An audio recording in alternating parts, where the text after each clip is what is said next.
All right, everybody, we'll get started in 1 or 2 minutes. Let's just wait for a couple more people to filter in here.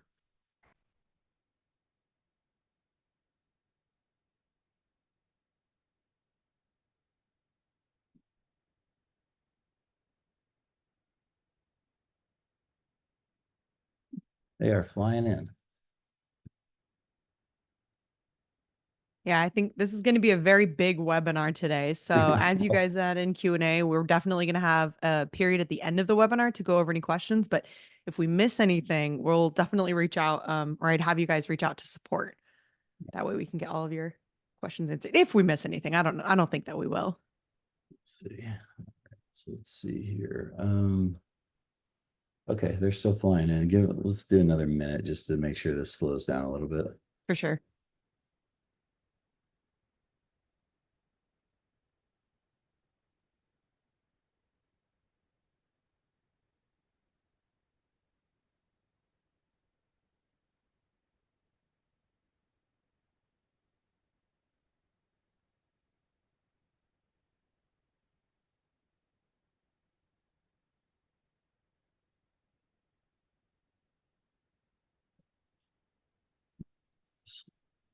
Finally.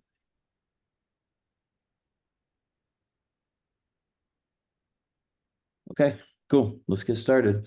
Well, thanks everyone for attending. This is probably the most exciting webinar we've had in a while. We have been for a year, almost a year and a half. We started some of these features and they are pretty incredible. They're actually going to change the way that some people's businesses are done for sure. I know they've changed the way I do things quite a bit. So I'll be your host, Andrew. Hopefully everyone knows me. If you don't, introduce yourself. Hannah's on here as well. She's going to be doing some of the demo. As I'm talking through things, she'll do the demo. And then Jana's also on here just in case she knows more about the program than I do at this point. So she's on here to answer any of the questions that I have that I can't answer. So let's go ahead and get started. One piece of housekeeping I will say is don't use the chat. We won't be monitoring the chat. If you guys want to talk amongst yourselves or do something like that, fine, chat, but I'm not going to answer it. Jump on the Q&A if you have questions and we will get those answered at the end. So we have a lot to cover, a short period of time. So we're going to kind of fly through here, but just keep pumping questions in that Q&A. And at the end, we'll go back and answer them. If I see something super relevant that needs to be addressed while we're going over it, I will try to answer those questions. But for the most part, 95% of the stuff will be answered at the end. So anything to add, Hannah, Jana, anything? Nope. Sounds good. Ready to go. All right, let's do it then. All right. So the overall, I guess what we're trying to accomplish here in this webinar is announcement of some new features, actually a lot of features, and then also the difference between version 1 and version 2 open to close. So version 1 open to close was whatever one was on at the very beginning. That was like the premium plan, the premium add-on, all the early adopters, a lot of them are still on there. Version 2 is all of our new features, a lot of our new features. And it's just not possible to maintain all of the plans that we used to. I know some of you were with TC Workflow, and when I came in and partnered up with Shane, we had 1,000 different plans that were archived forever in TC Workflow, and it was just totally out of control, really hard to maintain. And so we swore we weren't going to do this with open to close. And so now that we've given everyone some time and version 2 has been around for a while, what we're going to do is consolidate those eventually. But for right now, version 1 and version 2 are still active, so you don't have to do anything, anytime soon. So don't worry about that. It's just a lot to maintain, and so we want to take care of that eventually. All right. What else do we want to accomplish? We're going to showcase some new features and improvements on Grow, Pro, and Scale. Those are our version 2 features, or I'm sorry, our plans. So the Grow is very similar to the Premium. The Premium add-on is very similar to the Pro. And then the Scale plan is when you're going to get into the property triggers where the system's telling you when to do things instead of you having to triage task lists all day and tell it when to do things. Let's see what else we want to cover. So one of the things that we are going to talk about, some of the big features, I'll give you 3 of the big features that we're going to cover towards the end that are probably our 3 biggest that are coming out. There is going to be a fourth, but we're not going to talk about that today. So just stay tuned for some more information on a fourth feature. But for right now, mobile version 2. So a lot more features and also some agent features in that we'll talk about. Secondary intake forms, the ability to take a listing and change it over to a closing, many other use cases for that I'll talk about as well. And then inbound webhooks, which we won't get too much into today, but the ability to like fill out a jot form and then have it come in and all our triggers process. And basically it acts the same way as our internal intake forms. So those are some of the things that we're going to cover towards the end. Before that, we're going to get to some of our smaller features and kind of go in depth, and Hannah's going to show us on open to close how those work. So let's see what else we got here. So we will offer a coupon if any early adopters want to jump on version 2 early. So we'll discount the price so that you're paying the same amount from what you're paying now. If you want to jump on there, I think the coupon, well, we'll get to the coupon later, but I think it's going to be 3 months. So it'll take you through the end of the year. So we'll talk more about that in a second. And then how to actually take advantage of that as well. And then the big thing with these features is really the optimization of your account, right? And so we've changed, I don't know, talked to some of you over time, and we're kind of changing our departments a little bit, and we're getting more into changing it to the onboarding stage. So when you come on the trial, that's the hardest part. And we've got that feedback. Believe me, we've heard it loud and clear, right? So we're getting more onboarding people to help people get onto the program successfully, have more hand-holding. We have a digital adoption platform coming in the future that's going to help people go through those stages and either do everything by yourself or use our staff to help. And then the other department that I think is really cool and it's going to be a game changer is it's going to be the optimization department. So everyone that's currently on the program, which I'm assuming most of you are, we're going to help you take your system to the next level, because what we're seeing is people using about 20 to 30% of the program. There's a lot of little best practices and things that you just don't know because you're too busy, right? You're in your day-to-day and you need someone to kind of point it out, handhold, maybe even do some of the work for you. So we'll get into how to utilize that optimization department too. And but like I said, I think that's going to be a game changer. So, all right. So we talked about the need for the transition a little bit. Just too many features can't be olded to the old plans the way they were set up. So we have to inject those into the new plans. Like I said, it's only a $30 difference. We'll get into the specifics of that later, but it's a $30 difference, but you're going to see the litany of features that you're going to get with that upgrade. So, and then we are going to highlight all the features in detail, maybe some more than others, but we'll give you kind of a taste of everything along the way, except for inbound webhooks. So, okay, let's go ahead and get started with some stuff that you probably want to see. You don't want to listen to me talk anymore. So grow plan. Let's start with the grow plan.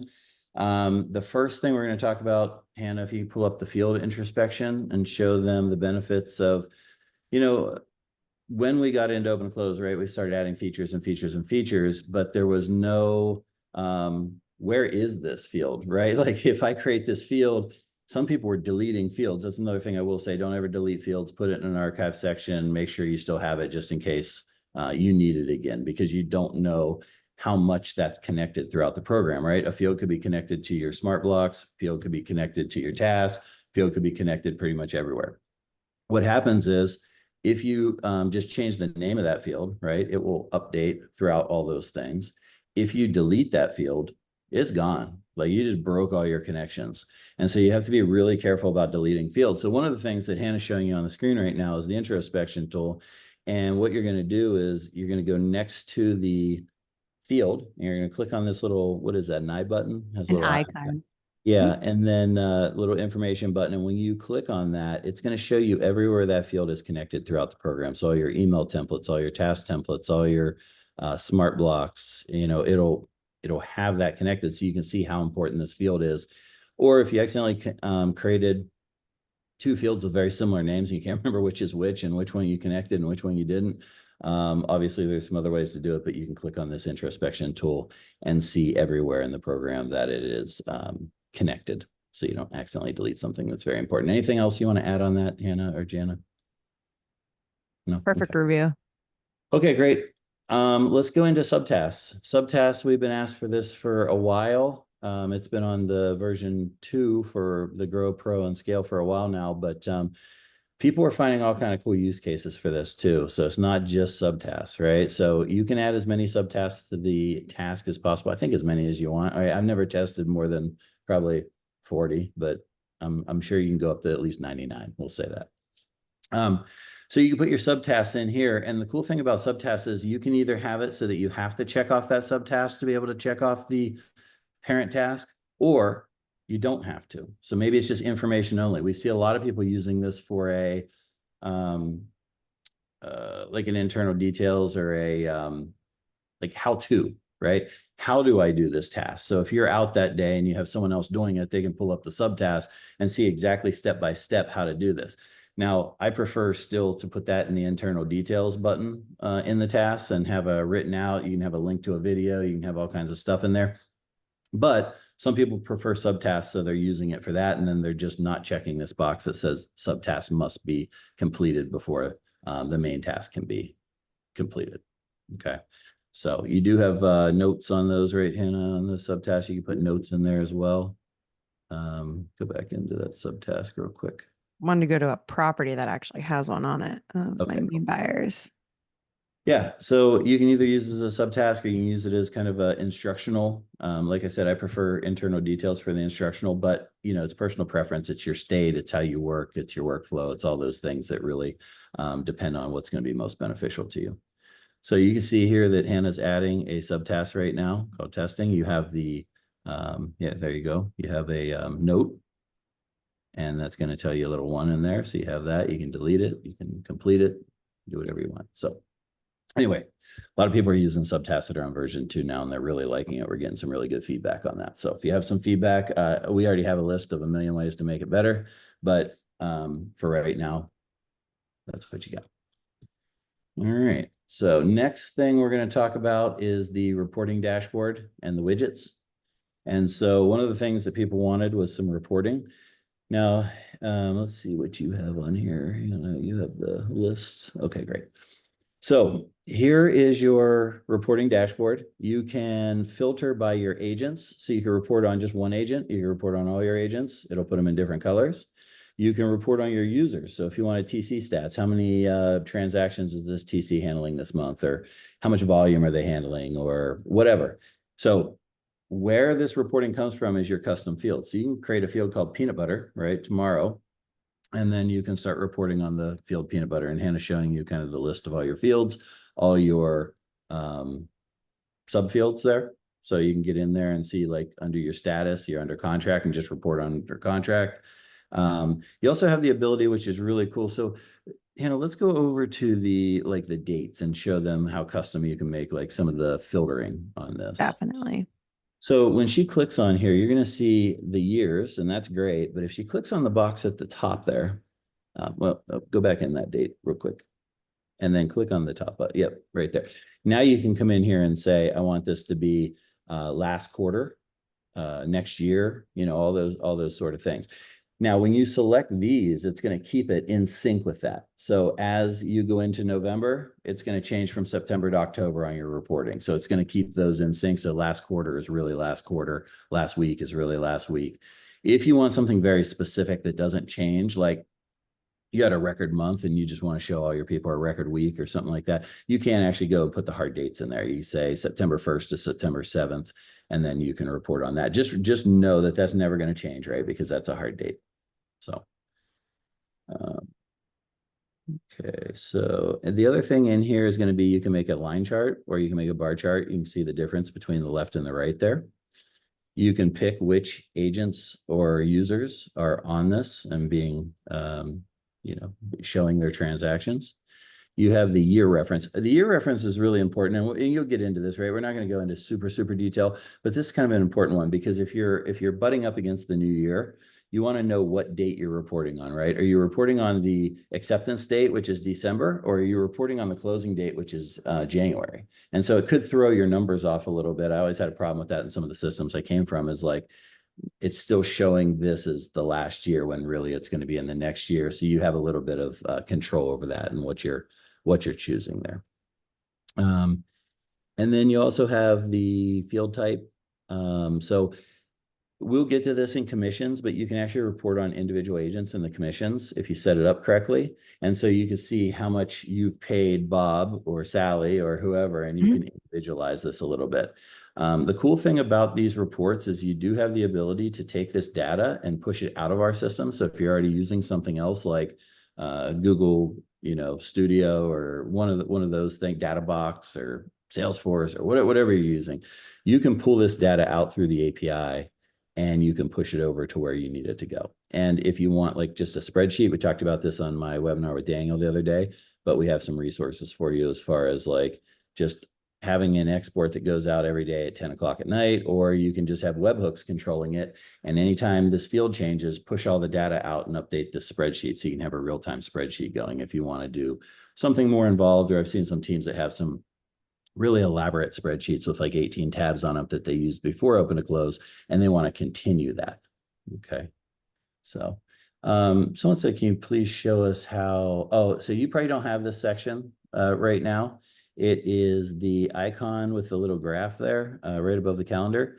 You may not have this yet if you're not on version 2. So if you're still on version 1, how you can tell, actually, I should address this at the beginning because a lot of people are confused on how you can tell. If you go up to the top right menu where your little icon is with your name or your initial, just a little guy there, yep.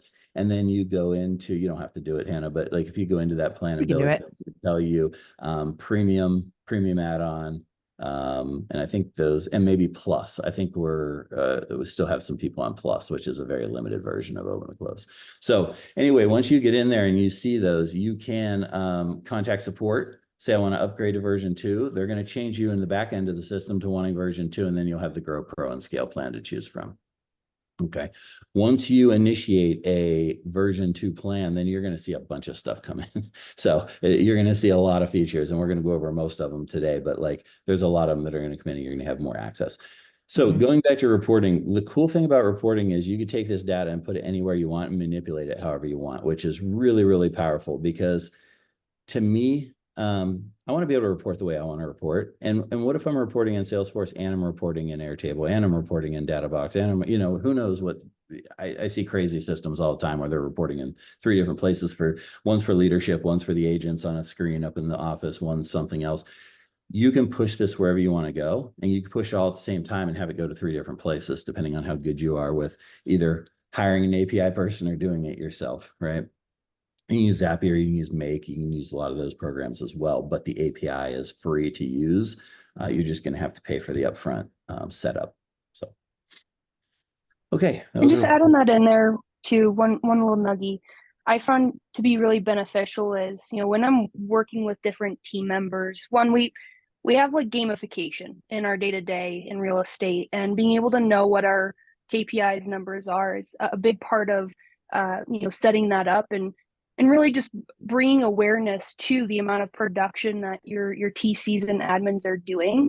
Hannah did pull it up there briefly, but the list view can be really helpful as well when you're, maybe hopping on a call really quickly with your agents and you want to pull up some of that information quickly. Here's all of my, pending listings or whatever report view you have, but also for maybe one-on-ones with your admins, being able to go through their files and see, hey, out of these closings this past month, like, what can we do to make your day-to-day better? How can we improve those systems, increase production, overall, just providing good feedback. Well, so really helpful. Oh, sorry, Jenna. I was just going to say one thing I used to do as a team and on the TC side is any cancellations I would have up on there. And then those cancellations we would go through as a team. Typically, we would go through them at the end of the transaction, but also in the quarterly meetings, we would go over those and say, okay, hey, let's take a look at why these canceled. Was it anything that could have been prevented, right? Can we coach our agents up a little bit? Can we coach our team up a little bit? Was it internal error? Was it a miscommunication on the inspection or something like that we can be better at? And so, just having that data is power, and you don't need to go and buy some expensive reporting program. There's a lot of, you can either use ours internally and have this here, or you could go buy something like a DataBox or a Gecko board or something like that. I think Gecko board's only $39 a month, and you can display it on TVs and do all kinds of cool stuff with it. So you're not locked in to have to spend $1,000 a month on these really expensive reporting platforms. So if you need any help with that, feel free, message me, message the team. We'll help you out, get you some recommendations on that. Cool, cool. Oh, one thing I did want to say while we were in here, so you can see these sidebars pulling up, so you don't have to leave these screens, right? Like if you want to go and change a field in this transaction, you're like, oh man, I got to change this field. I just saw something that wasn't coming in right. Click on that little coin stack, the database. Yeah. And then you can see a lot of people don't know this is in here, but this is all over the program. You have this shortcut where you can click on details there. Can you go back and just click on details? Because I want to show them how it pulls up on the side there. And you can change a field here, close that left screen, and you're right back to where you were. So we don't want you bouncing into a transaction, having to do a bunch of work and then have to bounce all the way back out. Go into another one, come all the way back out. That's what kind of sets us apart. That's what the other people do. We don't want you to waste that time during the day. We're eliminating the minutia. We're not trying to create more minutia for you. So, all right. Cool. Someone said, how did we go from $29 a month to $399 a month? I don't know either. That doesn't sound right. Let's see here. Looking for, okay. Give us a call, reach out. You're anonymous, so I can't help you unless you tell me who you are, but feel free to reach out, PM me, let me know, because that's not the case. There's plenty of plans that people are running thousands of transactions on that are $99 a month. Yeah. The old plans on version 1 are $69 a month. There's even a plus plan. I don't think we're signing anyone else up on that, but that's $49 a month. So anyway, reach out to me, anonymous attendee, and I will help you, but I need to know who you are so we can have a phone conversation and take care of that for you. Any ETA on allowing fields to be updated on subtasks? Do you know what that means, Jenna? Not at this time. Right now, subtasks are going to be like a read-only list view, like Andrew was saying. I'm not sure if we'll ever correlate subtasks to fields. I see what they're doing there. Yeah. That's pretty powerful, though. You could do some cool stuff with that. We'll brainstorm on that, because I'll be talking to you sometime soon. Allison's doing some really cool stuff in her business with automation and things like that. So love to brainstorm that stuff with you guys. Let's see. And in use cases, sorry, on it, just as we are having some of those discussions where we want to better understand what's your overall goal with it. You know, do I want that in a subtask, or would I want that in a trigger or the task itself? And so send as much detail as you can with what you're trying to do, and that will help us quite a bit as we further ideate. Yeah, we can also, I'd say with some of the features that we're looking into, like the secondary intake forms, maybe you don't need a task to update a field. Maybe you have a secondary intake form set up for that. Jeffrey, so you can just put them in the template. So Jeffrey was saying it would be great to have subtasks automatically shown in the task list. All you have to do is put them in your template, and they're going to automatically show. They're going to come in with your triggers on that intake form, or manually, and when you add them or whatever. So they'll be in there. Okay. Can you go over the last screen where you don't have to bounce in and out of transactions again? Absolutely. Yeah. So let's actually start somewhere else first, Hannah. Let's show them around the program where this is. Let's start over at the property screen. So if you're on the property screen and you want to have your tables and segments set up, so show me all my listings that are closing in the next 7 days and the next 30 days and the next 90 days, all these filters you can put on stuff on that left side there. And when you're in here and you have this list of things and you're like, oh, I need to send an email or change a field or do this or do that, look for that little database icon. It looks like a little coin stack, and you can click on that. And in there, you have a ton of possibilities to just quickly open it up. And what it's going to do is it's going to open it right on your screen. So go to documents. That's kind of one, or that's fine. Whatever you open, that's what Let's do documents. So when you click on documents, let's say I wanted to upload a document, right? Boom, you're right here. You upload the document, you close the screen, and you're right back to where you were. So now you're going to see this. Now that I've showed you this little icon, you're going to notice it everywhere, right? You're going to notice it in history. You're going to notice it in search. You're going to notice it in reporting. You're going to notice it. Let's go over to the task pipeline, Hannah, because this is probably where most people live that aren't on our scale plan. So right here, you can see that there's a one here, but also if you click on email, let's say we're going to send an email from this task. Look up in the top right after she clicks on this, and you're going to see, there we go. See all this again. So they're everywhere, screen upon screen upon screen. You're going to see this because we don't want you having to go all the way into a transaction to do one little thing. Those are the time sucks of the day, right? Those are the things that just annoy me to no end. We don't want those in your workflow. So, okay. Was that good? Who asked me that? Oh, it's gone. But hopefully that was good. If not, just ask another question. So I'm on the premium plan. I am way behind version wise. No, I wouldn't say you're way behind. You're just one version behind, right? You got on early and that's what we had at the time. And then we announced that version 2 and we didn't get a ton of adoption because people were so busy. Like it was one of the busiest times we had when we announced it originally. And so now that we've had kind of a little bit of a down period to work on all these features, we've been kind of feature hoarding, I kind of call it, because we've been working on these for a year and a half, some of them, and because they're so powerful. And some of the ones that we're not going to announce today are just beyond powerful, which we will get to soon. But like, it's really amazing what this program is going to be able to do soon. So no, I wouldn't say you're way behind. Don't get discouraged. That's what our optimization team is going to be for. You're going to jump on a call. We're going to have group webinars. We're going to have all kinds of stuff to help you guys go from version 1 to version 2 successfully. And then what we don't want is I'm going to talk about like 25 features today. Like we don't want you doing them all at the same time, right? Pick your favorite. What's going to save you the most time? What's going to buy you back the most time in your day? And then when you figure that out, then we can hone in on what's going to be important to implement first, and then second, and then third. What we don't want to do is overwhelm your team, especially if you're team leader on here. Please, please, please, please do not go back to the team and say we have to add all this shit now. Like we don't, just one thing at a time. It's like that conference. You go to the conference, you get really excited about all the stuff they talk about. You come back and try to implement it all. It doesn't work. So one thing at a time. We'll help you with it. Just reach out. You got support, you got optimization, you got onboarding, you got a lot of people that want to help. So, okay. I'm gonna have to pick up the pace a little bit, half hour in.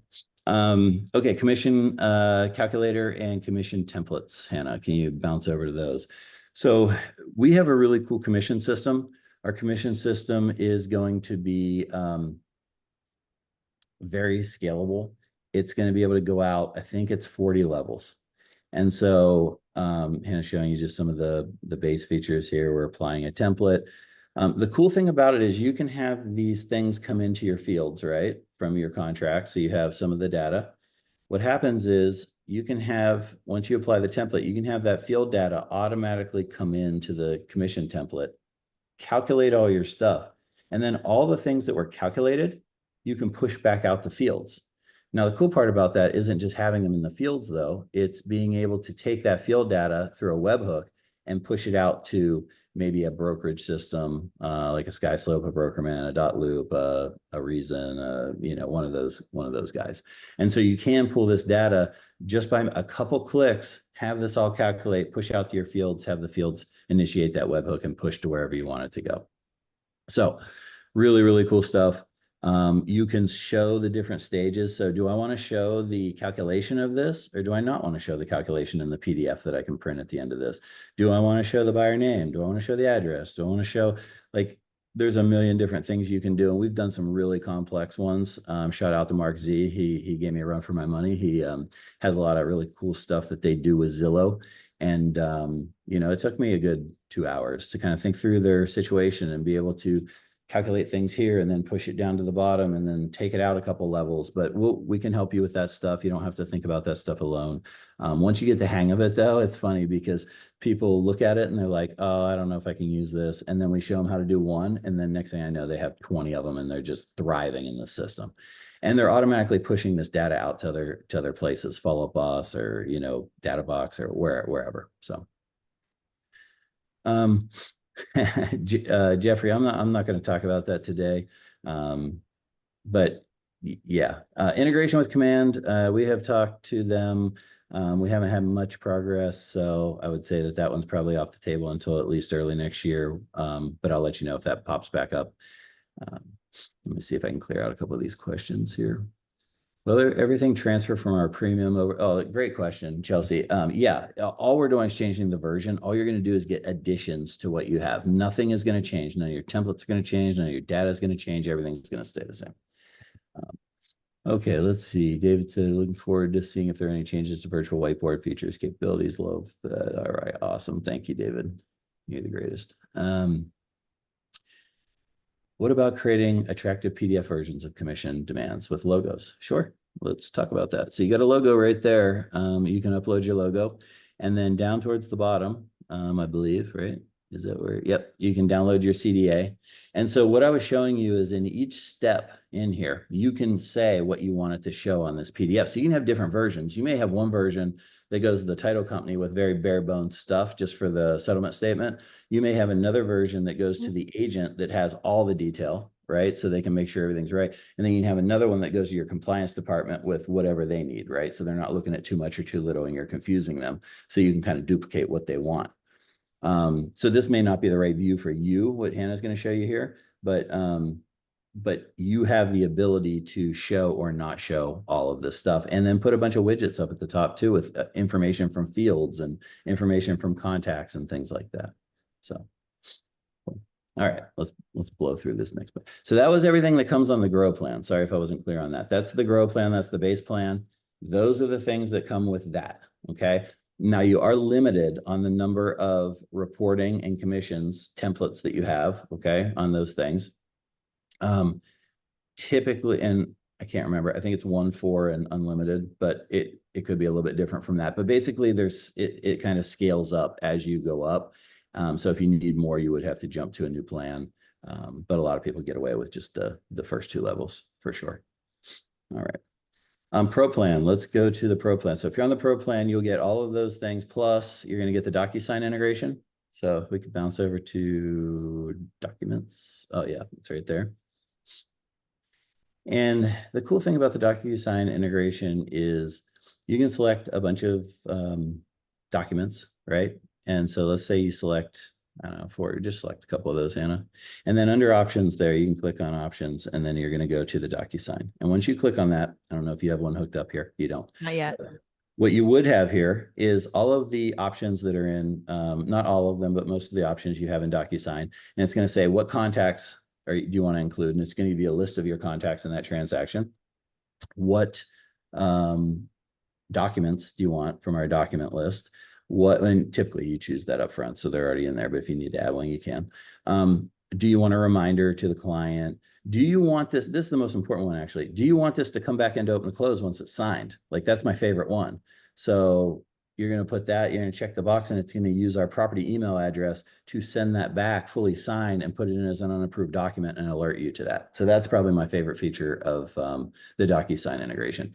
Now, when you say start envelope, you're going to fill out all that stuff, and then you're going to say start envelope, and it's going to pull open a new tab with DocuSign. So if you're already logged into DocuSign, it's going to log you in automatically and pull that up with all your information. If you're not logged into DocuSign, you will have to log into DocuSign, and then it usually lasts about 30 days unless you're clearing your cache and doing security measures in between. So that's one of my favorites. So that's a nice little thing. Will that DocuSign? Oh, let me actually point out too, for all the Keller Williams people on here, this is not, you can kind of use it with it, but you don't get the full capabilities of DocuSign rooms yet. Okay, so that would be a future upgrade. The way that DocuSign works is they have all these different API pieces, and it's like regular DocuSign, DocuSign rooms, this, that, the other. They have all these API connections, and so we started with the ability to do the native DocuSign. But in the future, definitely on the table to add some of those and make it easier for some of the teams or the rooms users out there. Any plans to incorporate this with Glide? Sorry. Yeah, I would love to. I mean, we talked to Glide at the very beginning of Open to Close, and then they end up getting bought by Compass, and I think talks kind of died at that point. They were so busy. Haven't talked to them since, but yeah, good guys over there. Really like those guys. So if they have any interest or you know them, feel free to have them reach out. They know us. So yeah, Glide's a great program. Will the DocuSign integration support multiple different agents DocuSigns count? Oh, great question. Yes, you can have I think as many as you want. I don't think there's a limit on those. I've never tested more than 20. I think we had some in there from one of our users that was like 20 or 25, but I think it's unlimited. So let me know if it's not, and we can look at it, but I'm pretty sure it is. Yeah, Joe, understood. Maybe we can talk offline too and kind of brainstorm that a little bit. I'd like more information about how to push data to Google Sheets or Airtable if I'm on the Grow plan. Do you have any videos on how to do this? Sarah, let me give you a brief. So over in the properties tab, if you want to do this manually, any table and segment that you have up. So if you have tables and segments, and this list is only how many, I'm on a really small screen, so I don't know how many properties. 10 Okay. properties. 10 properties here, whatever fields you're showing, right? Every table and every segment has different views, right? You can have a different view for every filter, which is really cool. Now over in the bottom left there, if you want to do things manually, you can say export a CSV, and that's going to create that and just throw it in Google Sheets and you're good to go with this view. Now, if you're constantly updating things, right, you want to update it every day or something like that, then I would suggest, unless you're a API, Zapier, Make expert, one of those things, I would say jump on Fiverr, talk to Daniel, the webinar we just did, talk to some of those people and see if there's someone that can help you get that set up. And honestly, it's not a big job. It's depending on what you want, right? If you just want a basic export and to update every day, it's not rocket science. It's just you do need someone that knows what they're doing and to know their way around an API or webhooks or however you want to set it up. Go ahead, Gina. I was going to say, I think the next feature that you're going to cover are outbound webhooks. It's a little bit simpler than going through the API. And so if you're on our pro or scale plan, I'm always recommending outbound, just because it allows you to connect that directly in open to close, and I can, send that wherever I need to, potentially using some tools like maybe a Zapier account. We have people using, again, as Andrew mentioned, the API setup. I think you can use like API Nation on it too. So always a good option, but cool. I jumped ahead. Yeah, good point, Jana. And actually that's the next thing. So let's talk about that. We will have an inbound tab here with some features, really cool stuff. Like I talked about, one of the examples would be bringing in a jot form and having it processed through like settings and our triggers and all that stuff from outside sources, but we're still working on that. They're adding some, they're adding new features to it every day, and it just keeps getting better and better. So I don't want to talk too much about it, because what I tell you today is probably going to be half of what actually comes out. So we'll leave that alone. But the outbound webhooks are here. So with the outbound webhooks, you can say, what do I want to do here? So you could title it, I want to create a property in Google Sheets, right? That's the example there. And then underneath that, you have an action. So you can choose your action here. Once Hannah gets a title in, she's going to show you the action. Okay, so you can property created, property field up. What does that say? Property field updated. Sorry, I'm on the smallest laptop right now. But anyway, you have some contact stuff there as well. So this is a way to not have to spend a ton of money on Zapier and make it a little bit easier, right? Because we already parse through our fields and things like that in our program. When you go to Zapier, sometimes they make it more complex than it needs to be. Well, not that they do it the right way, right? But like, they don't know what's in our system. If we do an internal outbound webhook, we already know the things that are in our system. So we can make it a little bit easier than if you went to one of those and then had to list out all those things, or do arrays and things that are a little bit more advanced, which, they're just more advanced and they're definitely a pain in the butt. So, and then you got your endpoint here. Where do you want it to go?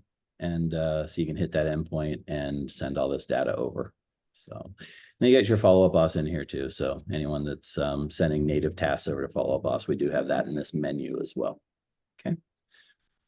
All right. Okay, so now we're going to jump to the scale plan, and then we're going to come back around to the big features. So definitely don't leave yet, because we got the good ones coming. So scale plan, anyone's on the scale plan, we have property triggers. Property triggers are, hey, a field changes, I would need an email to go out. A field changes, I need a text to go out. A field change. One thing I will tease a little bit for next year is we are upgrading these triggers. These triggers are not always just going to be send an email, send a task, and maybe send a secondary intake form, maybe do a lot of things, right? Or when a field changes, automatically send this information to this agent to get more information, and tons and tons of cool stuff that we're talking about doing right now. So like, the triggers are going to be kind of the catalyst to really making your system optimized. And sometimes I make the mistake, Jana I don't know if she yells at me, but she definitely corrects me a little bit when I say automation sometimes, because some of this automation, people get scared, right? They get scared that it's not going to be this 5-star level service. They think it's going to be like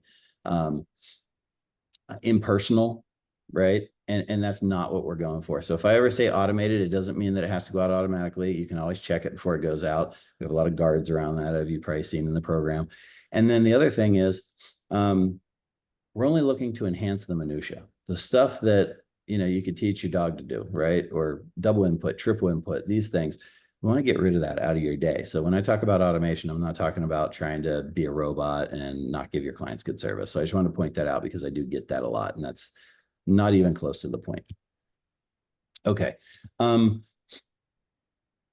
see here. So property triggers. I mean, we can show property triggers real quick, just in case people want to take a look at what it actually does. I kind of mentioned it, but so in property triggers, you're going to have the ability to, when a contact updates, send something or update a field section or add a task list, or when a document comes in, I could automatically generate an email with that document attached to it and custom verbiage in there to give them the right information. There's a million things you can do with these triggers that are really cool. And like I said at the beginning, I kind of referenced, the system is now telling you when to do things instead of you having to remember to tell it to do things.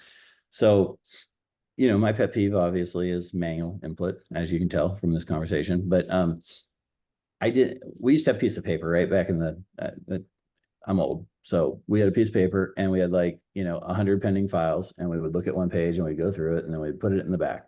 Then we'd look at the next page and see if we had to do anything and put it in the back. And so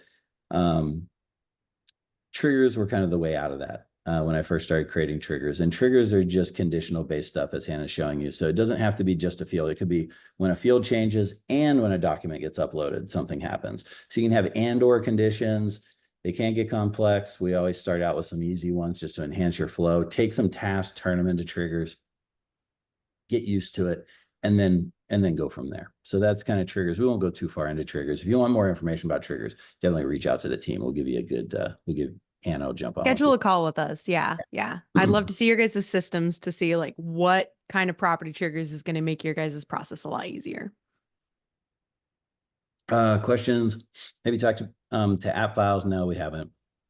Can we connect multiple sky slopes? Yes, you can create. I've actually set up a brokerage with all the agents, like thousands of agents under it. So those connections can be done. This might be for beginners, but how do I reassign a property to another user when it came in through an intake form from another user? Yeah, easy. We can share that real quick. So when you're in the property, you're just going to go to access. And so there's a little, or you can do it there too. That's the easier way actually. And so there you go, reassign property. And then you just pick from either your team, or you changing it to a different team internally, or you changing it to a different agent, which you referenced, and you can do that there as well. Will time delayed triggers be an option? Yes, they will. So in the future, we can send an email, but what I wanted to guard against was you accidentally change it to buyer instead of seller accidentally, right? You're just working quick and you grab the wrong thing. We need a delay on there. So one of the things in the background that hasn't been released yet is what we call a fuse. And that fuse you can set it to whatever time period you want. So if you want a 10-minute buffer, 15-minute buffer, hour buffer, whatever you want, you can set that, and then the system will put that buffer on for you. The other thing a lot of people don't know, I don't know why it jumped in my head, but on these task triggers, there is the option to say when the task isn't complete, and they kind of act as property triggers sometimes. It's like, when this task isn't complete, when you're 2 days before a due diligence period, I want to automatically send an email to the agent, or send an email, send a text, send some type of reminder to the agent if something isn't done. Now you can take all those little follow-ups out of your workflow and you can just have those happen automatically. So I just wanted to mention that. If you need more information on that, just reach out to support. 10-second buffer? No. It has to be a minute. It has to be 1 minute, I believe. Yeah, and I think it actually automatically puts on a minute when we release that. I think that minute will be kind of like a default. With property triggers, thanks, Joe. With property triggers, I would love to be able to create a trigger that automatically populates a list of tasks based on contract status. Yeah, that's there right now. So I use that for some of my tasks. I don't use tasks a lot, but there are those things that we have to do. So I will throw out there. For automatic, for the triggers, it doesn't automatically add it, but it does say that triggers up for for review. So for example, I said, yes, there is an HOA. If I want to get those HOA tasks on there, the trigger is going to come up. You can either go to your health bar and you'll see that trigger there, but you still need to execute it if you're using your property triggers to add the task template. Yeah, and we may change that, right? We were defending against people accidentally deleting tasks and then trying to figure and then re-adding them, then trying to figure out which ones they've already done. Because if you re-add them, all of them come back in. And if you had 20 of them done and there were 25 in the list, your day's shot, because now you're just sitting there comparing tasks and trying to figure out what you did already. So what we don't want is automatic deletion, anything that's destructive to your system. But we're warming up to the idea of automatic adds, because you can get rid of that pretty quickly and not disturb anything. So just for your information, by next year, we'll have a decision on that. I will throw out there, because this is a great question for property triggers, and something that we see when optimizing accounts is you can technically add your canceled tasks to the property when it starts. They just are going to sit there without conditions met for the duration of that file. So even if you get fully through the closing table, as soon as you change your contract status, it will prompt to remove any remaining triggers. So as long as you use those prompts to clean up your tasks, clean up your triggers, even if they weren't executed, technically added those tasks to your property kind of thing, they would be removed. So just kind of keep that in mind. Use your statuses. If it prompts to delete those, it can be very handy for keeping your system clean.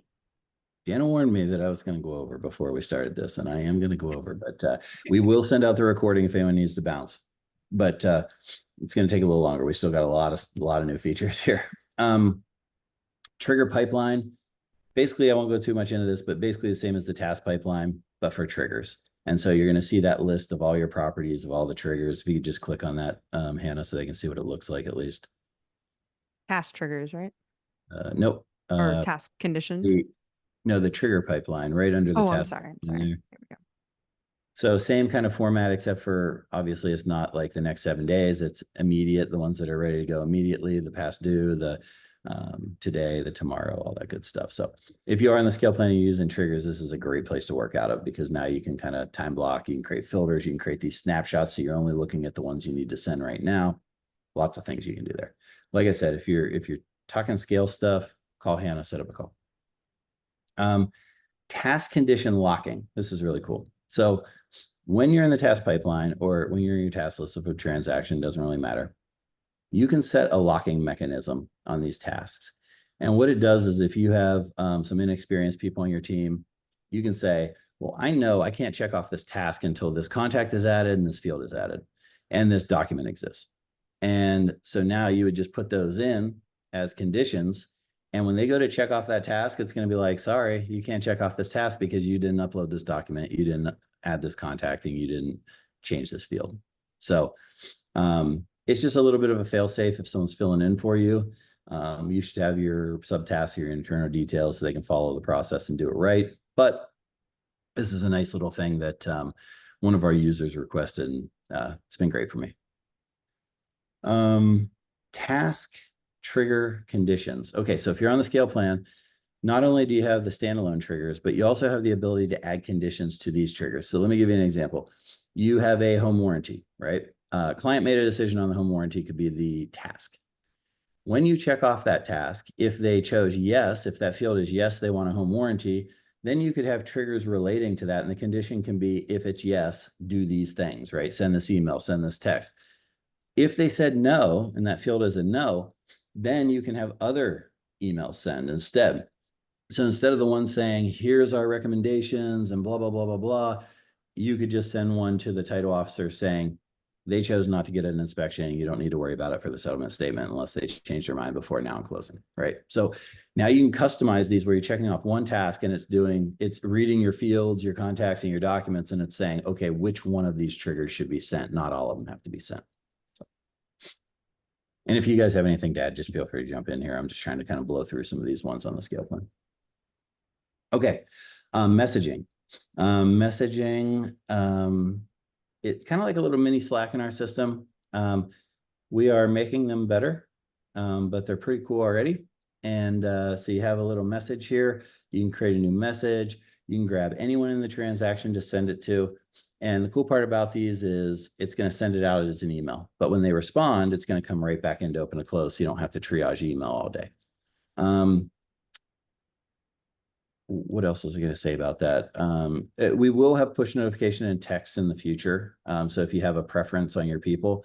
Now, if you're going to attach a document, we're going to, it's going to default to email most likely in the future. But for right now, it's more of just a, hey, I want to reference, and Hannah had, let's see here, we have tasks up. So if you hit that little @ symbol next to the task, it's going to create a message.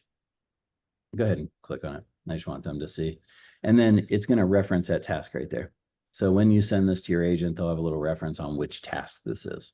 Now, obviously, you're probably going to type something in about it, but this is great for internal too. Send it to another TC that's working on the file that may be picking up your Slack tomorrow because you're out on vacation.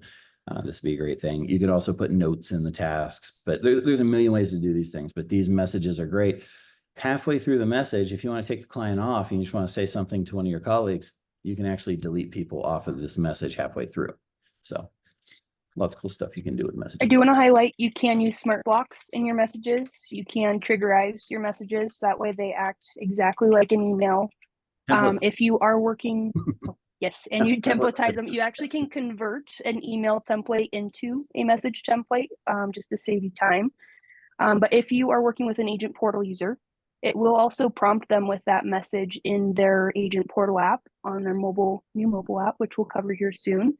My favorite feature is I can see who has opened and read that message and also ping them again with one click, which can be very beneficial for time saving. Jana, can an agent message on a task or just the TC? Wonderful question. An agent can start a message. It's not necessarily related directly to a task, but it's related to the property itself. So an agent portal user will have a new message option as long as the main account is on the scale plan. Yep. Can you message off of a field? Can you? Yeah, I think you can, right? Go to your fields. Now I'm confused. You confused me by reading it too quick. We can. Yep, right there. There's your fields. There's your little @ symbol. Just look for that little @ symbol. It's all over the place. So, what else we got here? Let me clear some of these out. How did you get it to say Tuesday? Oh, so we're getting to that. Don't worry about the date. That's probably the most requested thing we've ever had in open to close, honestly. So we'll get to that. Can you connect multiple sky slopes? Yes. Anything we put in the program, we try to make as flexible as property as possible. So .loop, sky slope, DocuSign, all those, you can add all your agents' accounts if you need to. What was the software you mentioned earlier that we were converting reporting of something like Gecko Board? That's exactly what it is. It's Gecko Board. $39 I think is now. I haven't looked at it in a while, but I think it's $39 and you get like 2 TVs with that. And they don't give you 2 TVs. You can display it on 2 TVs and you can put all your stuff in there. So let's see here. That's what I've done. Okay. Next one is going to be anything else on messaging that I didn't cover, want to cover? No. All right. Let's get to the fun part. Date display option. That is live right now for all version 2 users. Hannah, you can take it away and show them. And I already have some improvements in my head, but we're going to release it. You guys give us suggestions and then we'll definitely update some things. But I got a couple of cool things in my head that I think will be really beneficial. But go ahead, Hannah, show them how to do that. Yeah, so we're going to head over down to our gear icon and get into our global settings. We're going to default to personal settings and it's going to say, how would you like to display property dates? And then here you can click on this drop down. You'll see the different options that we have. We do have other date formats. They're not necessarily recommended. If we want to have it read out the full date, we can. But if I select this one, let me show you what it looks like on a property. What I want you guys to take notice is that some of the dates might cut off depending on how long that date is. So you can see like here, it kind of turned into like a loop, I think. Let me see if I've got a better example. And that's one of the things I was mentioning, right? That's the first thing I said to Jana was, hey, I want it to look like that in my email, but I don't want it to look like that in my field. I don't want it to look like that in my table, virtual whiteboard, right? Because it's too long. So we will be working on some of these, but we really wanted to get it out there because it was so requested, and then get those suggestions from you guys and make it better over the next, couple months. Yeah, can you pop back into the global settings too? And I just want to clarify, there's actually 2 places to set your date display option. The most important one is actually going to be under your organization defaults, because as an agent portal user, they're not going to have the same settings as an internal team member. So if you want to change that date display option for your entire org, this is the default that everyone starts with. You'll be able to set that setting here, and it does apply for your agent portal, client portal users, all of your team members. Let's say I do have a team member that has a specific preference with how they want their dates to show up. That's when that personal setting will actually override the global setting, so they can have a little personalization under their individual profiles. So keep that in mind, especially for your agents. That was like seriously the number 1 requested thing I think we've had in so long. I mean, it was just off the charts how many people wanted that. So we finally got around to it. Sorry it took so long, but okay.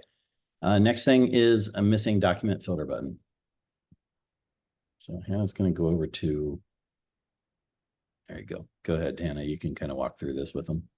So you're just going to head to your property, wherever you see your documents. If it has a number next to it, like 3, 2, 5, 8, once you're on there, you're going to just select that M button at the top of your guys' navigation screen on the property, and it's going to highlight the documents that are missing, regardless whether they're in one folder or if they're in multiple folders. It's going to show you all the missing documents, and it's easy to just click on main file and upload that document if you need to. You can also click on it to open up to upload. Yeah, you can also just drag and drop it on that upload button. So, all right, this is my favorite. It's my favorite upgrade coming to the system right now. I mean, my brain is going overdrive thinking of all the ways I can use this. So, secondary forms. So secondary forms are going to be, I'll give you the basic example, right? The reason why we originally wanted it was because we wanted to turn a listing into a closing. But, I'm big on, hey, if I have a cancellation, I don't want this to screw up where I have to go back and delete out individual things and take all this time. So secondary form is going to be a form. Basically, think of the primary form as starting the transaction, and then the secondary form is updating the transaction. And it doesn't even have to be a transaction. Like, we're thinking of cool ways to do this with the new buyer agency rules, where you could have the primary form be the buyer agency, and then the secondary form comes in and creates a transaction, then puts it under contract, all these things, right? Adds HOA information, adds this information, adds that, adds closing information. We can send these out, and these secondary forms, and the agent can fill these out and bring that data back in. One of my goals in the future is definitely to have this not only to the agent, but to have this to the clients, to the vendors, to other people. But for right now, it's the agents. And but yeah, just acquiring information is so much a part of the job, and babysitting people to get the information, having reminders and all this stuff. With some of the new trigger stuff that we're talking about and the secondary intake forms, we're going to be able to do that much more effectively. So you will be able to take an intake form and turn it into a secondary intake form. Correct, Jana? That's okay. So that's one big thing that we said we had to have, because people were going to have all these intake forms they're currently using, and now you may want to turn it into a secondary because it's a different workflow. You can go ahead and change that into a secondary form. And like I said, these are good for so many things. I mean, you use your imagination. Anything that changes in the transaction, if you want to start your transaction way before it's an actual transaction, if you want to create it when it's a person, you could do that. If you wanted to create a project, you could create a project instead of a transaction. You could do all kinds of stuff with this. So definitely want to hear all your ideas. Someone wants to make a post on Facebook. If you think of stuff, like, let's get that post going. That'd be a fun one. Did I miss the rollout date for the new features? They're live. A lot of these are live already. Some of them are in beta. So like date display options live, missing document filter buttons live, secondary intake forms are in beta right now. Yeah, I don't know if we could maybe post a list on Facebook or something, Jana. We'll have it posted in our changelog. These new features were actually, they went live this weekend. So just a couple of days ago. So anytime we roll out new features, those are typically going to be listed out here. Normally takes our team just a little bit of time to go through and do some of that QA testing. And then we'll, again, as Hannah just showed, post it in that changelog for you. Sorry, I got so excited I didn't finish my thought on the listing. So On the listing, what you can have it do is you could say, do I want to copy this original one when the secondary one comes in, or do I not want to copy it, right? So different use cases. If it's a project, probably not. If it's a listing, yes, definitely. So automatically copy this, make a pristine copy of this listing before it goes under contract, set it to some status that's not going to mess up my properties and tables and, you know, all the segments and tables and stuff, and then have that sit off to the side. Now you have this new transaction with all the listing data and all the under contract data. If it cancels, you can cancel that one. Now you can just go right back to the original that it copied, and it's all that pristine data from your listing. So you don't have to go and say, oh, I got to delete this doc and this doc and this doc and this person and this. No way. That's a nightmare. So that was the original use case, is listing to closing and being able to handle if it cancels effectively and efficiently. And so, but like I said, there's a million other ways. So if I duplicate my seller intake form and make it a seller listing contract form, then how do I use it in this listing so it remains a listing? Yeah. So all you're doing is, just think of it this way. The first intake form you use, it doesn't matter what stage it's in, okay? It could be a person, it could be a buyer agency, it could be a listing. Whatever you decide is your workflow for open to close. The secondary forms are just updates to that. And there could be 99 updates or there could be one update. So it doesn't, you use it how you want to use it. If you want to brainstorm this stuff with us, feel free to reach out on Facebook. That's a great Facebook question. Yeah, I'd say Facebook's probably better for that because it's more of a strategy type thing. We do typically recommend keeping a clean listing record in the event it terminates. And that will feed into the next feature we'll touch on for linked properties, actually, where I may have, let's say, 3 under contracts, 2 which terminated and 1 that actually closed, that link to the parent listing record. So it's kind of, as Andrew mentioned, reach out to us for specific use cases, but we'll dive into a little bit more detail on that next. All right, I'm gonna do something sneaky right now. When is the secondary intake form available? How can I get on the beta? Yeah, I have no control over that, guys. That's all Jana. So if you want to blow up her inbox, feel free. Like, I don't need 200 messages on Facebook like I get every day. Jana's the one. She really controls this. So yeah, you should definitely send her a message. We don't, to get on the beta, we're already in it. So I would say that we're probably not going to add more people right now. We want to get through that beta, get all that feedback. And then as far as the rollout date, I would say, I mean, I hate to give these dates, right? Because something could come up in the beta that we need to fix or improve or whatever. But I mean, best guess, Jana. If you're interested in our betas, reach out to us. We do have criteria just for being able to be on that beta. It's a big reason why we're talking about version 2 plans. We can't enable betas for V1 users. It's just not possible with how it's built. So reach out to our support team. We do have a process in place just to check to see if we meet that criteria. And if so, if the beta is still open for additional candidates, and then we'll follow up with you accordingly based on that. Next question is, I don't have the cube icon. What's that icon again? I didn't tell you yet, so just hang tight. That one's a good one.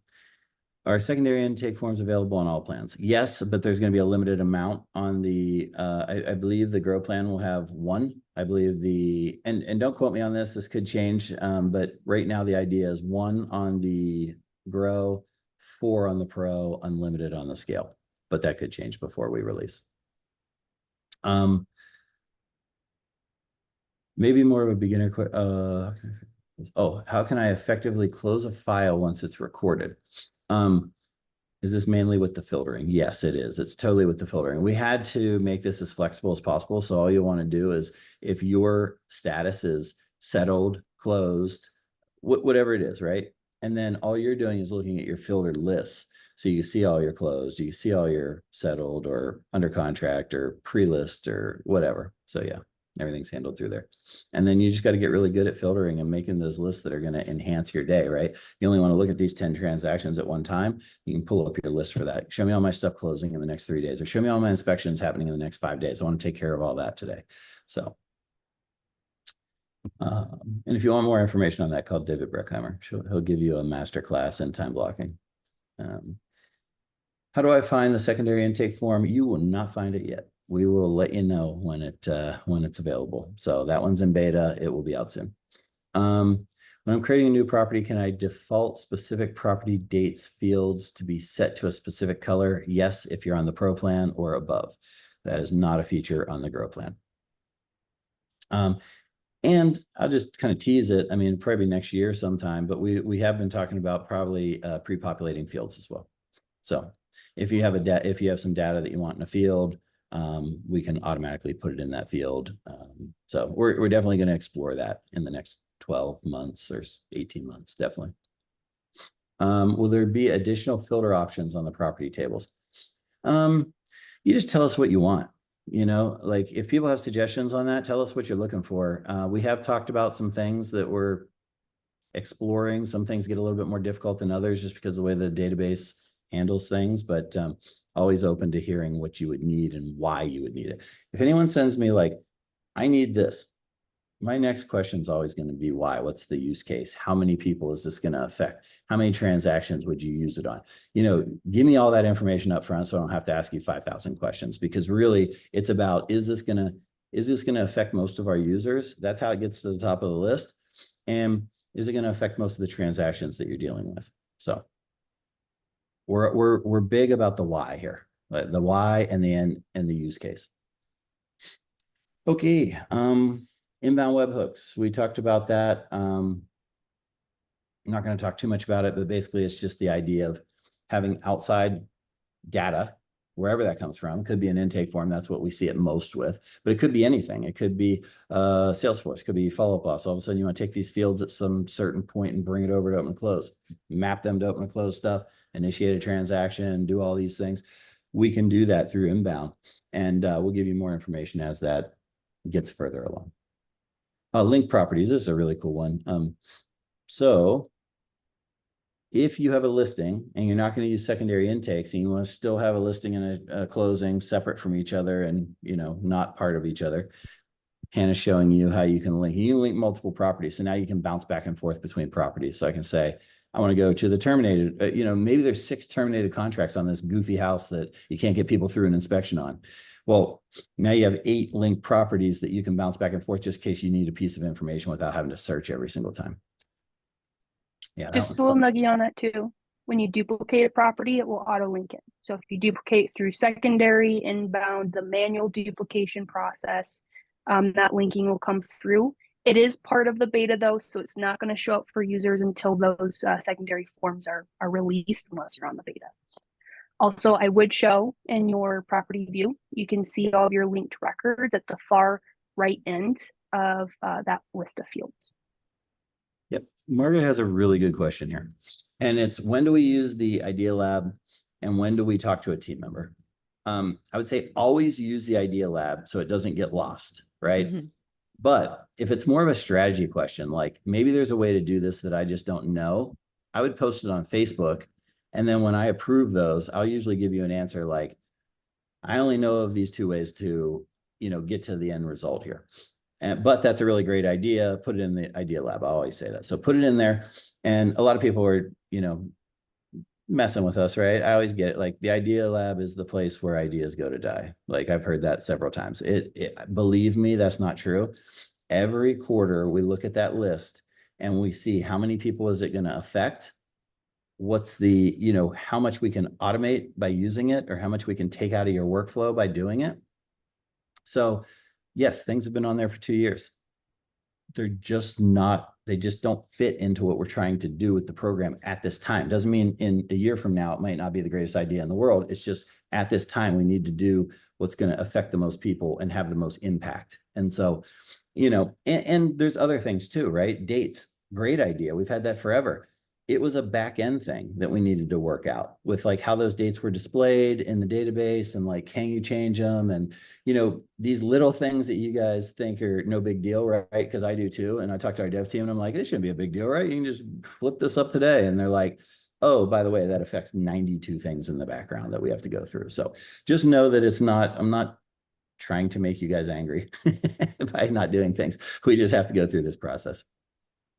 What's the best place to put your software bugs? Always support for software bugs. So if you have a bug, get it to support. I have people reach out to me all the time on Facebook, all I do is tell you to send it to support, because these guys are in it every day. They're talking to our dev team directly. If I get involved, it's a disaster, honestly. Now, whoop. Sorry, I had an alarm set because we got to move a little quicker. So if you contact me, that's fine. If you want to send me a message about something that you've already sent to support, feel free. I may have a workaround for it strategy-wise. I may be able to take a look at it from a different view or something. I just, always support first. That's what I want to emphasize, because I may not see that message for 4 days, and those guys that support are on it. 5 minutes, they're reading your thing, they're getting it to the dev team, and they're great. They're really great at what they do. Okay. Public intake forms. Jana, do you want to take this? You're the public intake form queen. Yes. So public intake forms, let's say I have a form that I want to have my agents fill out on the go, just have a quick link to get to it without, having to log into the system. It has been a pretty common request for us. And so with that, and I do think I need to get that beta added to this account for you, Hannah, you will have the ability for primary intake forms to generate a URL that you can copy and send to whoever's going to be filling that out. I can link that out. I could create a shortcut on my phone if I wanted to quickly open my, under contract intake form. There are a few caveats with public forms. We'll be doing a deeper dive onto a lot of these newer features as well in our optimization trainings, but just a few adjustments internally that we recommend. You need to have the agent's name to know who filled it out, kind of thing, but then that form will come into the system. You'll be able to fire off your triggers. It'll act the same way as a secured intake form, essentially. So with that, we will send some also Facebook strategy posts on these new features as well. Yeah, cool. Let's see here. We got to move quick here. Let's see. Data request dashboard. Okay. So here you go, Hannah. When Hannah clicks on this, there's going to be a bunch of options on your left. And the options are going to be all kinds of things that we are releasing and not releasing right now. Right. And so secondary intake forms. One thing I did forget to mention is secondary intake forms are going to be in the mobile app for the agents. They will be able to fill out those in there, or the TCs can fill them out. Like they're sitting in a line to pick up kids at school, or they're at a high school football game and they're not interested anymore or whatever. Like you can send emails now. We'll get into this more with mobile, but there's a lot of things you can do now that you couldn't do before. So on that, go back over there to your data request dashboard. This is really cool. And there's some features that we won't talk about yet, but are coming that'll be on here as well. And the cool thing about this is you can either accept the information, you can reject the information, or you can edit the information. So like on most cases. So like when an agent submits something, if they spelled Arizona wrong, fat fingered it, it's ZZ right at the beginning. You can actually go in there and change that to AZ first. You can also go in there and say, I want to reject this totally. Like someone sent me something for the wrong property or whatever. So you can get it off your board. We will have more filters on this eventually, but these filters are new and unread. You got approved, you got rejected, you got a bunch of stuff you can use right now. High priority, low priority, medium priority, things like that. In the future, we will be looking to add. So any suggestions you guys have on these filtering things, super helpful. Yeah.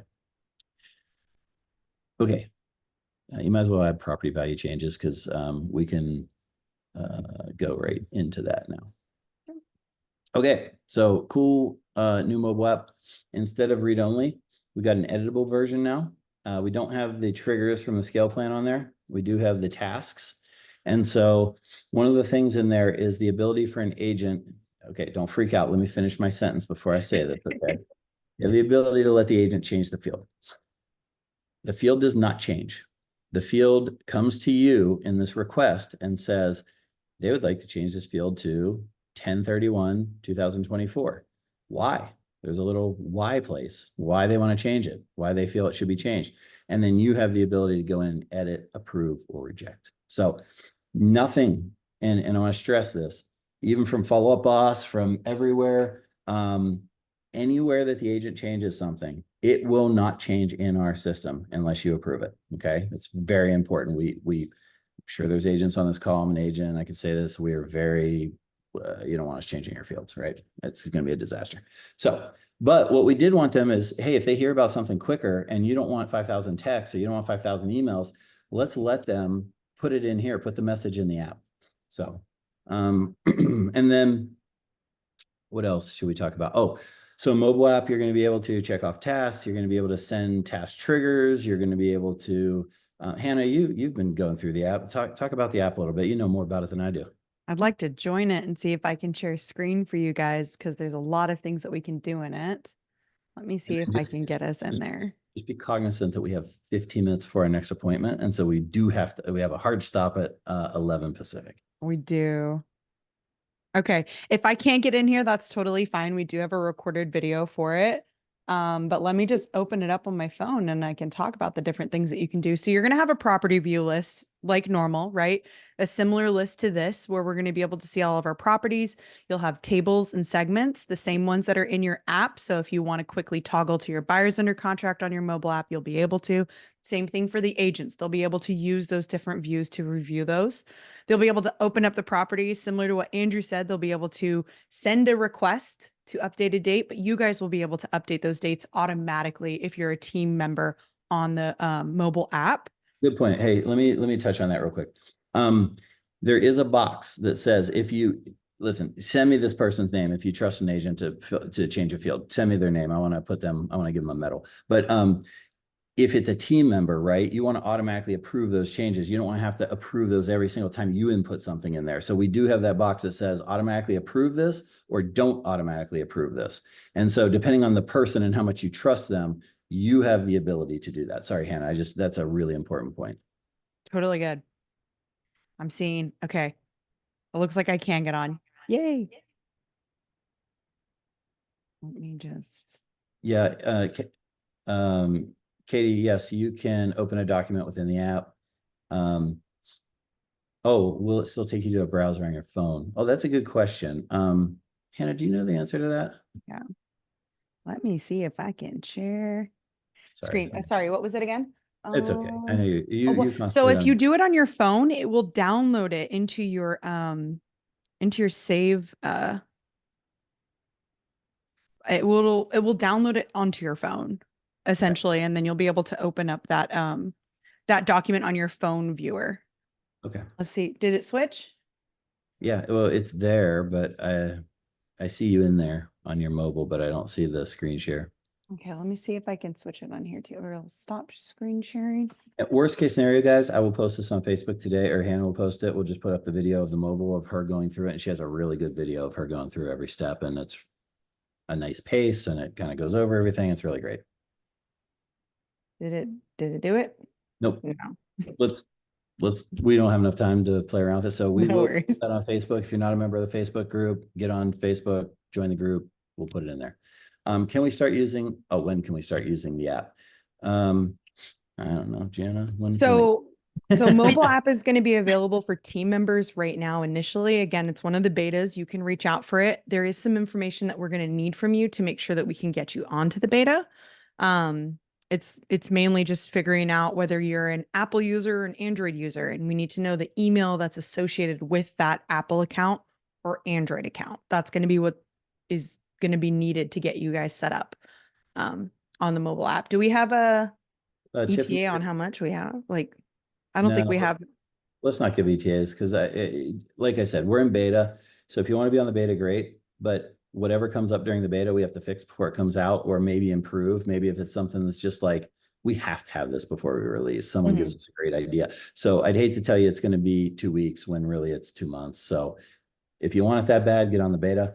There are requirements. You have to give us good feedback, be constructive. Don't just berate us, like all these things that are just common courtesy, but I mean, you'd be surprised. Just give us some good feedback, right? How do you use it in a workflow? We love to get different people on it, right? We love to get teams. We love to get TCs. We love to get ops managers. We love to get team leaders and just see what that experience is like so we can keep iterating on this and make it better for everybody, not just one piece of our clientele.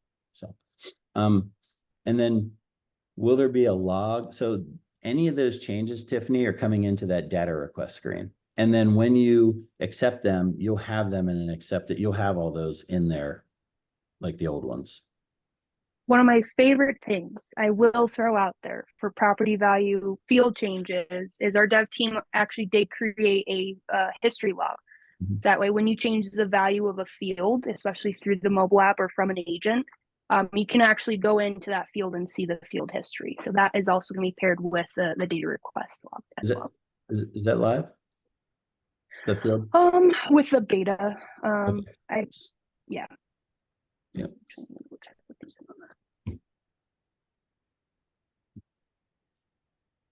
I'm just gonna speed this up because I have this video that we can show for at least for the mobile app. Okay. So you can see here are some of the lead sources. You also have your tables and segments, you have contact roles, you have businesses. So there's a lot of stuff you can see in the mobile app now as opposed to what you used to be able to see. You're also going to see all your tasks. Just go ahead and kind of flip through a little bit. Let's see here. There's our property table and our filters if we wanted to create new ones. There you go. We'll post this search for our properties. Yeah. All right. Questions regarding sending emails. Let's see. I can answer this one. We are already on an OAuth connection method for our Google Workspace integration, so there should not be any changes users need to make for that. We've always used OAuth since the beginning, so for logins too. Okay, one quick question: to be in a different state, where all the states have different requirements. Oh, where are we going here? Oh, okay.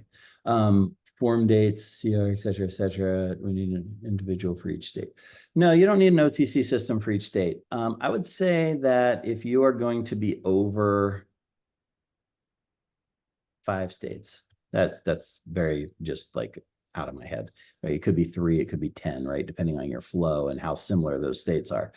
But I would say that if you have more than 5 states and they're very different, I would say reach out to me and let's have a conversation. We do have some solutions for that. And ways in the future to definitely make that easier. So when we launch into, oh, I'm sorry, that's not a question. Let's see here. Okay, so we talked about that. We talked about linked properties. We talked about secondary. We talked about the mobile. Where's the $30 come from? That's a question we've gotten in the past. $30 is for increased processing, right? So like we have costs on the back end. Every time we process things, right, that hits our servers. We have worker servers. We have to create new servers for things. We have to do all this stuff. Processing power costs money. And so with secondary intake forms, there's going to be a lot more processing. With messaging, there's a lot more processing. With inbound, outbound webhooks, ton of processing. So that's where we try to keep it as minimal as possible and basically our costs. So that $30 is, I think, a steal for what you're getting. But, you know, if and that relates to transitioning from a version 1 plan to a version 2 plan. The average cost difference is about $30. Yeah, let me make it clear that our version 2 plans aren't increasing. It's just when you switch from version 1 to version 2, you went from a $69 user account to a $99 user account. You went from a $168 account to a $199. So there's that little bit of fluff in there. But I mean, with all the stuff in here, I mean, you'll see the value for sure. So what do you need to learn? Commissions, reportings, field introspection, all the new features we discussed, right? You're going to have to learn those. Do not try to do all this at once. Reach out to us. We're going to have group sessions. We're going to have, support can help you. We got a lot of resources that people don't use all the time. So use the resources that we have for you. And I mentioned the digital adoption platform. We'll be getting that up in the next, over time. It's just going to keep increasingly get better, but it's going to show you how to use things. If you're on a screen and we thought maybe you should have used this, it might like have a little sonar thing to show you that, hey, you should use this. This is a great feature here. So we're going to try to get more interactive with you without annoying you, right? If things are annoying you, let us know. We'll get rid of it. We want to make sure that it's the right message at the right time to the right person. That's the goal. So you guys don't have to sift through articles and videos. Is there a reason you would need to switch? Yeah, I mean, it's all about system optimization. I mean, it's like it's crazy what we can do. And like I know we only mentioned some of these, but there's other features coming. There's other features that are planned. We can literally get all that time back. Like that $30 can turn into thousands, 10,000s in value if we set this up right for you. How do I join the beta? Reach out to the support team. So if your account meets the beta criteria, which is you got to be on version 2, first of all, then someone will reach out to you and talk to you, but you have to be willing to give some good feedback. Like we want feedback. You can't just be on it and not give us any feedback like this. The whole point is to make it better before it hits everyone else. Like I said, constructive. That's my big thing.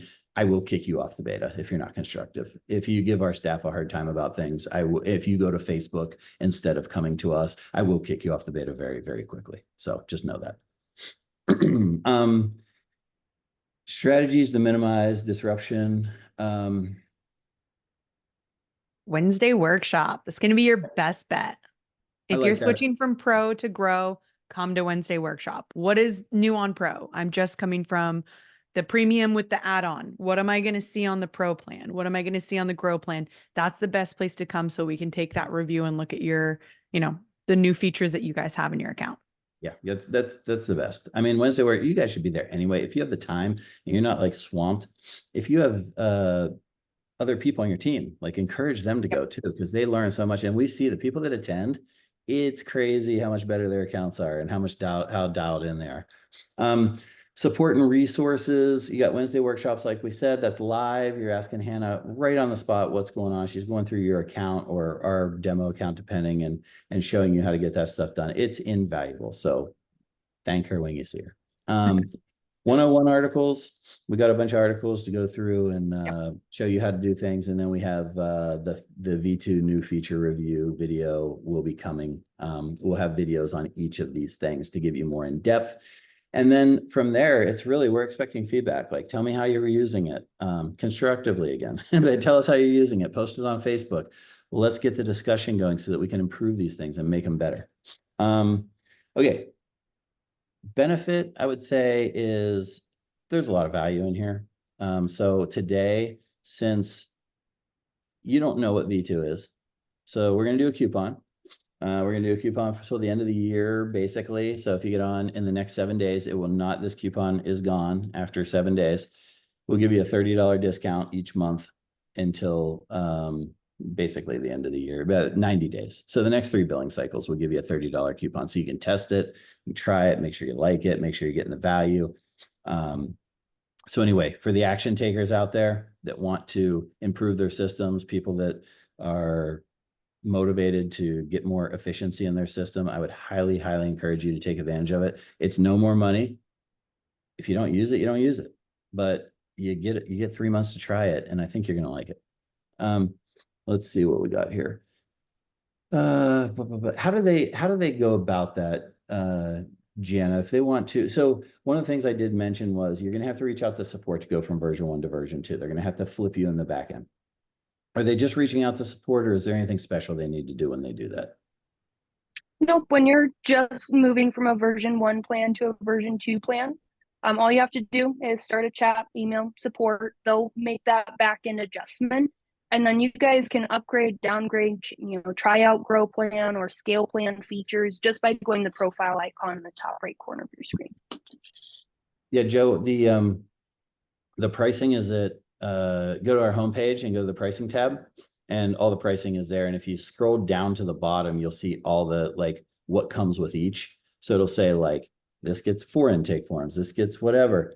And so you'll see all this stuff here with all the pricing. And then if you have further questions, feel free to reach out to support or whatever, and we'll take care of you. Is there a way to get set up automatically for the weekly workshop? Yeah, I think that link is, you could just sign up once and then it'll keep reminding you. Is that correct, Hannah? Yes, you should be able to just go again to our website, learn webinars. Once you get to this page, you'll just go to join our live Q&A, click on register here. I can grab the link too and drop it in the chat for anyone who is interested. Well, good timing. We got 1 minute to our next meeting. Me and Hannah got to bounce. We are doing some optimization on someone's account. We encourage you guys to take advantage of that. We will be building out this department. You're going to see new people coming in that have TC experience, that have been on the system for years, that are quality additions to the team. Yeah, I think you're going to appreciate what we're building, honestly, with the digital adoption platform and all of the new people with certain skills that are going to enhance that optimization. I think you guys are going to get a lot of value out of this. And I think, you know, my favorites, obviously, you kind of tell from the way I spoke about them, but like secondary intakes, game changer, right? Inbound webhooks, even though we didn't discuss them, game changer. Outbound webhooks, incredible. Let's get your data where it needs to be. But yeah, all these things are cool, right? The date fields and all that stuff. So I want to thank everyone, whoever hung on here for this long. Thank you. I mean, this was a long one, and I know I talked a lot and a lot and a lot. Feel free to follow up questions either to Hannah on Wednesday workshops. You can give me follow-up questions in the Facebook group. You can reach out to support and ask questions, and they'll probably route them to us. If you know where to find me, you can find me and I can talk about it. But you know, Facebook's the best place, honestly, probably, so we can get a discussion going. So thank you so much. Appreciate you all. We will talk to you soon, and you will be seeing videos of each of these features kind of rolling out. So join the Facebook group if you're not already on there. Any last words, ladies? No. Have a All good right. Monday, Thanks for coming. everyone. Have fun. Go make your Yeah. workflows more efficient. Reach out to us if you need help. That's what we're here for. Talk to you soon.